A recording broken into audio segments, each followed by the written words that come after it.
Setiap dialog di buku atau film favorit kita itu sebenarnya nyimpan rahasia loh. Dan hari ini kita bakal bongkar semua rahasia itu. Pernah kepikiran nggak sih gimana caranya seorang penulis bisa bikin karakter itu hidup banget, rasanya nyata, cuma dari obrolan mereka? Nah, ini bukan sulap, bukan sihir. Ini ada ilmunya. Oke, yuk kita mulai bedah. Anggap aja kita lagi ngebangun toolkit atau seperangkat alat analisis gitu ya. Kita bakal lihat lapis demi lapis cara membedah dialog apapun. Mulai dari gambaran besarnya sampai ke detail-detail kecil yang wah jenius banget. Oke, yang pertama dan paling penting, kita harus paham dulu konsep utamanya. Namanya stilistika pragmatik. Gampangnya gini deh, stilistika pragmatik itu bukan cuma soal apa yang diomongin, tapi lebih ke gimana cara ngomongnya dan kenapa diomongin di situasi itu. Konteks itu segalanya. Inilah kunci buat ngertiin interaksi antar karakter. Terus gimana dong cara kita mulai operasi bedah percakapan ini? Nah, kita mulai dari fondasinya dulu, dari kerangkanya. Metodenya ini disebut analisis percakapan. Pada dasarnya, mau itu obrolan ngalor ngidul di warung kopi atau adegan konfrontasi yang super tegang di film, semuanya itu ngikutin ritme dasar yang sama, giliran bicara. Ada yang ngomong, ada yang dengerin, terus gantian. Nah, bagian yang seru itu di sini. Giliran bicara itu seringkali nggak acak, tapi berpasangan. Istilah kerennya pasangan berdampingan. Jadi, kalau ada bagian pertama, misalnya pertanyaan, otak kita tuh otomatis ngarepin ada bagian kedua yang pas, yaitu jawaban. Inilah yang kita sebut respons yang diharapkan. Contoh ini nunjukin perbedaannya dengan jelas banget saat sebuah karakter ngasih respons yang tidak diharapkan, kayak Arthur di sini yang malah niruin pertanyaan Joan, itu kayak lampu merah buat analis. Langsung kelihatan, wah ada yang gak beres nih. Respons kayak gini sengaja ditonjolkan sama penulis, dan ini penuh banget sama makna tersembunyi. Oke, ngertiin struktur itu baru langkah pertama. Sekarang kita gali lebih dalam lagi, gimana caranya kita membaca apa yang nggak diucapin.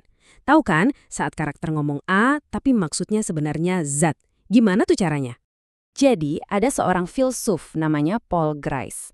Menurut dia, pada dasarnya kita semua kalau ngobrol itu punya asumsi dasar yang sama. Kita semua berusaha buat nyambung. Nah, asumsi inilah yang dia sebut prinsip kerjasama.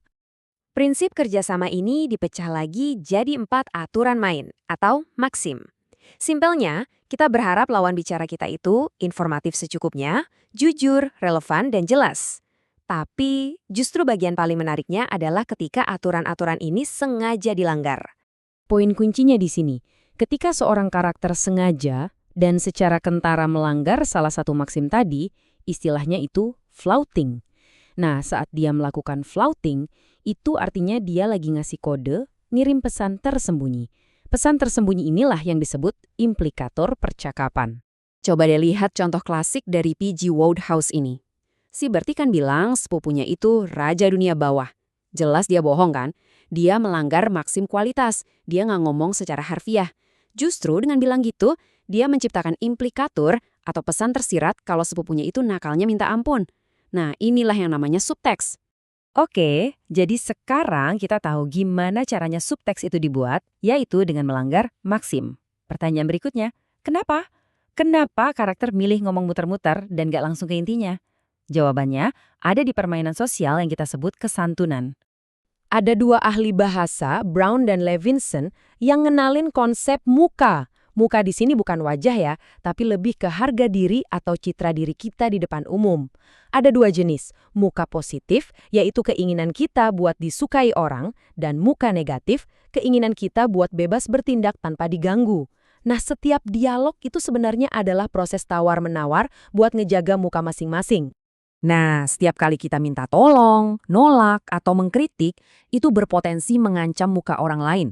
Untuk mengatasinya, ada berbagai strategi yang bisa dipakai, mulai dari yang paling to the point dan belak-belakan, sampai yang super halus dan nggak langsung. Contohnya di karya Alan Bennett ini. Nona Shepherd langsung pakai strategi yang paling belak-belakan.